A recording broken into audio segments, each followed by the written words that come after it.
I was having lunch with a client recently, and I was treated to a good meal that was served by the best waiter I ever had.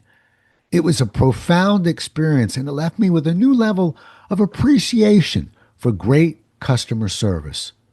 Let's have ourselves a pocket sized pep talk, and I'll tell you about it and how you can use this experience with your customer interactions. A Pocket Sized Pep Talk, the podcast that can help energize your business and your life with a quick, inspiring message.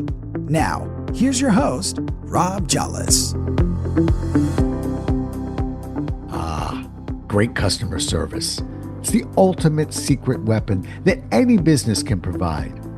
It's really not that complicated. If you can provide great customer service, good things are bound to happen for you and your business. Most people won't argue with that statement, but there's one small problem. How do you define great customer service? This is a question that most businesses struggle with because two things are certain. One, no business is ever going to claim they don't offer great customer service. And two, no business is ever going to concede that their customer service is inferior to their competition. The term great customer service is tossed around in business like a beach ball with no real definition to what it actually means. Now think about it. How do you actually define great customer service? In a sense, it comes down to the old phrase, I know it when I see it. For the record, the phrase, I know it when I see it, was used in 1964 by United States Supreme Court Justin Potter Stewart to describe his threshold test for obscenity in a case he was hearing. The judge was trying to explain why the material at issue in the case was protected speech that could not be censored. Which brings me to this. I believe I did experience great customer service at that lunch, and quite by accident, I stumbled upon my own litmus test for that determination. What was it that made that waiter so good? Amongst other things, the waiter knew, 1, just when to approach the table and just when to back off. 2, just how much banter to provide and just when to get to business. 3, just enough about the various items on the menu and just when to let us handle the rest. And 4, the waiter even sold us a cheesecake for dessert. And I don't like cheesecake. Since the waiter was so good, I decided to try it again. And although I still don't like cheesecake, I liked it that day. But what was it that made that waiter so great?